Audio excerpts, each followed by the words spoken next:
नमस्कार दोस्तों, आज हम जानेंगे कुछ महत्वपूर्ण कानूनी सिद्धांत और उनके अर्थ। ये सिद्धांत हमारे न्यायिक प्रणाली के आधार हैं, जो सदियों से न्याय और निष्पक्षता की नींव रहे हैं। हर दिन अदालतों में, बहसों में और फैसलों में ये लैटिन सूत्र गूंजते हैं, जो कानून की जटिलताओं को सरल बनाते हैं। लेकिन क्या ये सिद्धांत सिर्फ कानून की किताबों तक सीमित है? क्या आम आदमी के लिए इनकी कोई प्रासंगिकता है? इस वीडियो श्रृंखला में हम इन कानूनी कहावतों के पीछे के गहन अर्थ को उजागर करेंगे। हम देखेंगे कि कैसे ये सिद्धांत न सिर्फ कानूनी पेशेवरों के लिए, बल्कि हर उस व्यक्ति के लिए महत्वपूर्ण है जो न्याय और निष्पक्षता में विश्वास रखता है। आइए इस यात्रा पर मेरे साथ चलिए, जहां हम कानून की भाषा को समझेंगे, उसके पीछे के तर्क को जानेंगे और देखेंगे कि कैसे ये सिद्धांत हमारे जीवन को प्रभावित करते हैं। दोस्तों, क्या आपने कभी सोचा है कि एक अपराध की परिभाषा क्या है? क्या केवल कोई कार्य करना ही अपराध है, या फिर उसके पीछे की मंशा भी मायने रखती है? इस अध्याय में हम जानेंगे एक्टुस नॉन फैसिट रियम नीसी मेंस सिट रिए के बारे में, जिसका अर्थ है कि कार्य तब तक अपराध नहीं बनता जब तक कि उसके पीछे दोषी मन न हो। यह सिद्धांत दोस्तों आपराधिक न्याय प्रणाली का एक आधार स्तंभ है। यह इस विचार पर आधारित है कि किसी व्यक्ति को केवल उसके द्वारा किए गए कार्य के लिए ही दंडित नहीं किया जाना चाहिए, बल्कि उसके पीछे के इरादे को भी ध्यान में रखा जाना चाहिए। उदाहरण के लिए, अगर कोई व्यक्ति दुर्घटनावश किसी दूसरे व्यक्ति को धक्का दे देता है और उसे चोट लग जाती है, तो यह एक लापरवाही तो हो सकती है, लेकिन हत्या का प्रयास नहीं, क्योंकि उस व्यक्ति का इरादा चोट पहुंचाने का नहीं था। यह सिद्धांत हमें याद दिलाता है कि न्याय करते समय हमें केवल सतह पर दिखाई देने वाले कृत्यों से परे जाकर व्यक्ति के मन की स्थिति को भी समझना चाहिए। कभी कभी हम अनजाने में कुछ ऐसा कर बैठते हैं जो कानून के खिलाफ होता है। क्या ऐसी स्थिति में हम ये कहकर बच सकते हैं कि हमें कानून की जानकारी नहीं थी? इस अध्याय में हम जानेंगे इग्नोरेंटिया जुरिस नॉन एक्सक्यूसेट के बारे में, जिसका अर्थ है कि कानून की अज्ञानता कोई बहाना नहीं है। यह सिद्धांत दोस्तों इस विचार पर आधारित है कि हर नागरिक का यह कर्तव्य है कि वह खुद को कानून से अवगत रखे। कानून की जटिलता या अज्ञानता कानून के उल्लंघन का बहाना नहीं हो सकती। ये सिद्धांत हमें याद दिलाता है कि कानून के प्रति जागरूकता हमारी जिम्मेदारी है। हमें खुद को कानून की जानकारी रखनी चाहिए, ताकि हम अनजाने में भी कोई गलत काम न करें। क्या किसी व्यक्ति को एक ही अपराध के लिए बार बार सजा दी जा सकती है? इस अध्याय में हम जानेंगे नीमो डेबेट बिस वेक्सारी प्रो उना एट इडम कॉजा के बारे में, जिसका अर्थ है कि किसी को भी एक ही कारण के लिए दो बार परेशान नहीं किया जाना चाहिए। इसे डबल ज्योपार्डी के रूप में भी जाना जाता है। यह सिद्धांत दोस्तों यह सुनिश्चित करता है कि एक व्यक्ति को एक ही अपराध के लिए बार बार मुकदमे का सामना न करना पड़े। एक बार जब किसी व्यक्ति को किसी अपराध के लिए दोषी ठहराया जाता है या बरी कर दिया जाता है, तो उसे उसी अपराध के लिए फिर से मुकदमे का सामना नहीं करना पड़ता। यह सिद्धांत न्यायिक प्रणाली में निष्पक्षता और व्यक्तिगत स्वतंत्रता की रक्षा के लिए महत्वपूर्ण है। यह सुनिश्चित करता है कि राज्य अपनी शक्ति का दुरुपयोग करके किसी व्यक्ति को बार बार परेशान न करे।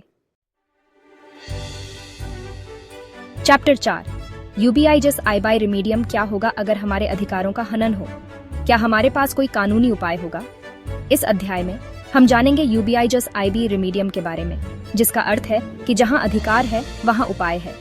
यह सिद्धांत दोस्तों कानून के शासन का एक महत्वपूर्ण पहलू है।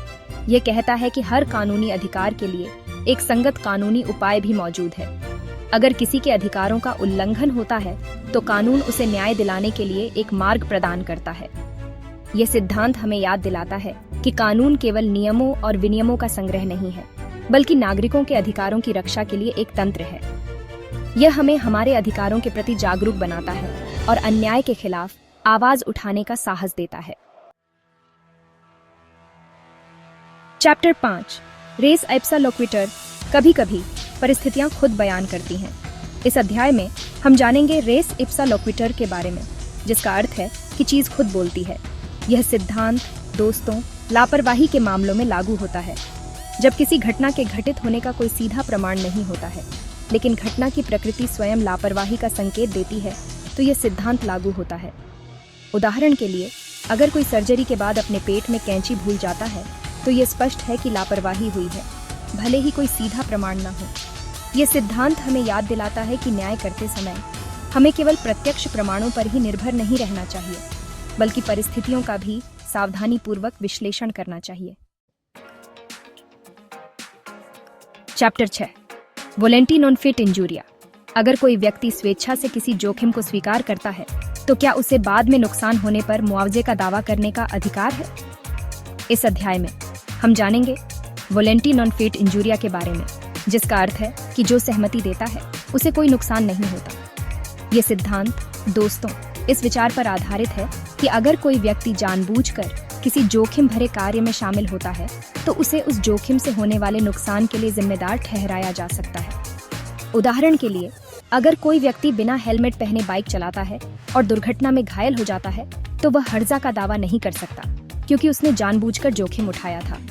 हालांकि यह सिद्धांत हर स्थिति में लागू नहीं होता। अगर किसी व्यक्ति को धोखे से या दबाव में किसी जोखिम में डाल दिया जाता है तो यह सिद्धांत लागू नहीं होगा। क्या आप जानते हैं कि अगर आप किसी और से अपना काम करवाते हैं और वह व्यक्ति कोई गलती करता है तो आप भी उसके लिए जिम्मेदार हो सकते हैं? इस अध्याय में हम जानेंगे क्वाई फेसेट पेर एलियम फेसेट पेर से के बारे में, जिसका अर्थ है कि जो किसी और के माध्यम से कार्य करता है वह खुद कार्य करता है। यह सिद्धांत दोस्तों एजेंसी के कानून से संबंधित है। इसका मतलब है कि एक प्रिंसिपल अपने एजेंट के कार्यों के लिए कानूनी रूप से जिम्मेदार होता है अगर एजेंट प्रिंसिपल के निर्देशों का पालन कर रहा होता है। उदाहरण के लिए, अगर आप किसी वकील को अपना प्रतिनिधित्व करने के लिए नियुक्त करते हैं और वह वकील आपके मामले में कोई गलती करता है तो आप उस गलती के लिए जिम्मेदार हो सकते हैं। यह सिद्धांत हमें याद दिलाता है कि हमें अपने प्रतिनिधियों का चयन सावधानी से करना चाहिए और यह सुनिश्चित करना चाहिए कि वे हमारे हितों की रक्षा कर रहे हैं।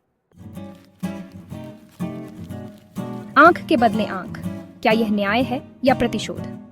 इस अध्याय में हम जानेंगे लेक्स टैलियोनिस के बारे में, जिसका अर्थ है प्रतिशोध का कानून। यह सिद्धांत दोस्तों प्राचीन काल से चला आ रहा है, जब न्याय को व्यक्तिगत बदला लेने का अधिकार माना जाता था। इसका तात्पर्य है कि अपराध के लिए सजा अपराध के समान होनी चाहिए।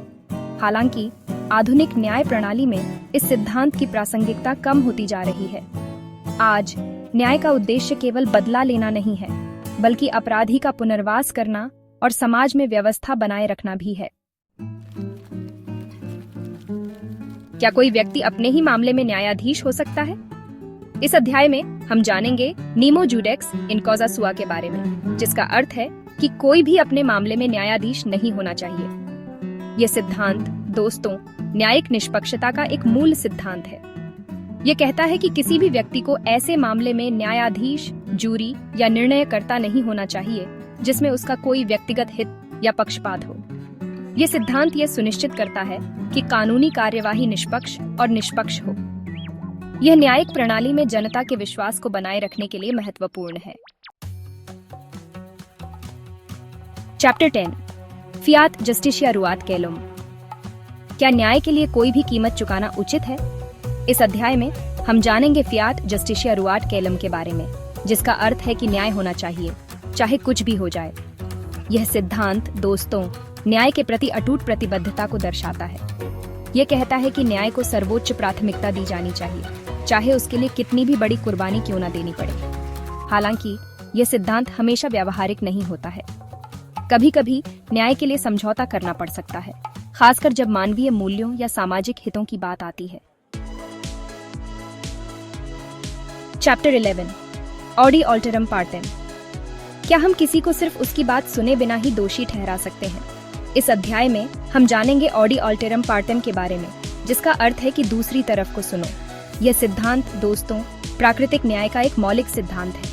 यह कहता है कि किसी भी विवाद में दोनों पक्षों को अपना पक्ष रखने का उचित अवसर दिया जाना चाहिए।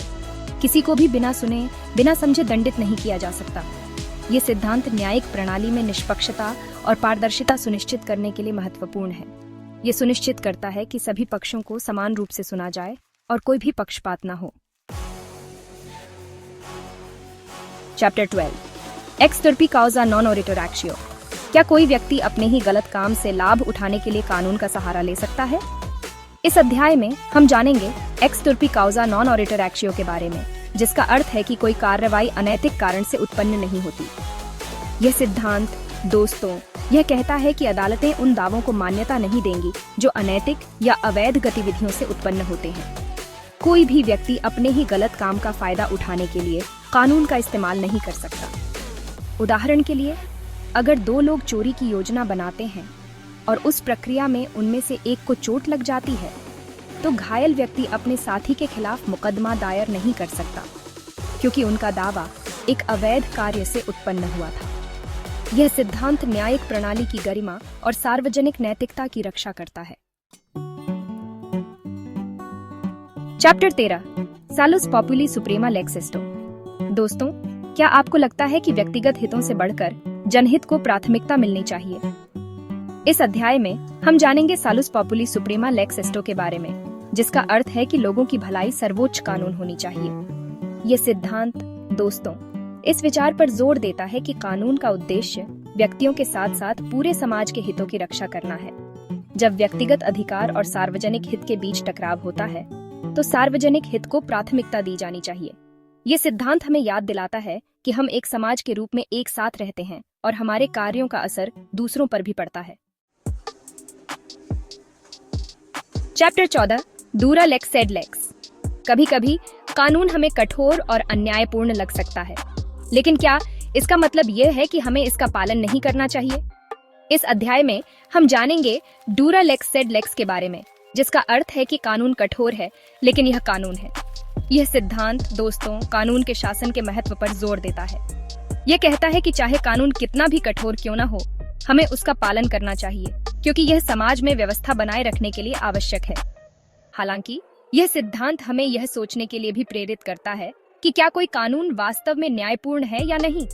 अगर कोई कानून बहुत कठोर या अन्यायपूर्ण है, तो हमें उसे बदलने के लिए काम करना चाहिए। Chapter 15, de minimis non curat lex। क्या हर छोटी छोटी बात के लिए हमें अदालत का दरवाजा खटखटाना चाहिए? इस अध्याय में हम जानेंगे de minimis non curat lex के बारे में, जिसका अर्थ है कि कानून छोटी बातों की परवाह नहीं करता। यह सिद्धांत, दोस्तों, यह कहता है कि अदालतों को तुच्छ मामलों में शामिल नहीं होना चाहिए। अगर कोई मामला बहुत छोटा है या उससे किसी को कोई वास्तविक नुकसान नहीं हुआ है, तो अदालत उस पर विचार करने से इनकार कर सकती है। यह सिद्धांत न्यायिक प्रणाली को अनावश्यक मुकदमों से बचाता है और यह सुनिश्चित करता है कि अदालतें महत्वपूर्ण मामलों पर ध्यान केंद्रित कर सकें। तो दोस्तों, ये थे कुछ महत्वपूर्ण कानूनी सिद्धांत और उनके अर्थ। उम्मीद है कि आपको यह जानकारी उपयोगी लगी होगी। ये सिद्धांत सदियों से विकसित होती हुई हमारी न्यायिक प्रणाली की नींव है। ये न सिर्फ कानून की किताबों में लिखे शब्द हैं, बल्कि हमारे समाज के मूल्यों, नैतिकता और न्याय के प्रति हमारी आस्था को दर्शाते हैं। इन सिद्धांतों को समझना हम सबके लिए जरूरी है, क्योंकि ये हमें बताते हैं कि एक न्यायपूर्ण समाज कैसे कार्य करता है। ये हमें अपने अधिकारों के प्रति जागरूक बनाते हैं और ये भी सिखाते हैं कि जिम्मेदारी से अपने अधिकारों का उपयोग कैसे करें। आइए हम सब मिलकर इन सिद्धांतों को अपने जीवन में उतारें और एक ऐसे समाज का निर्माण करें जहां न्याय, निष्पक्षता और समानता सिर्फ शब्द न हो, बल्कि हमारी जिंदगी की हकीकत बने। तो दोस्तों, ये थे कुछ महत्वपूर्ण कानूनी सिद्धांत और उनके अर्थ। उम्मीद है कि आपको यह जानकारी उपयोगी लगी होगी। अगर आपको ये वीडियो पसंद आया हो तो लाइक और सब्सक्राइब करना न भूलें।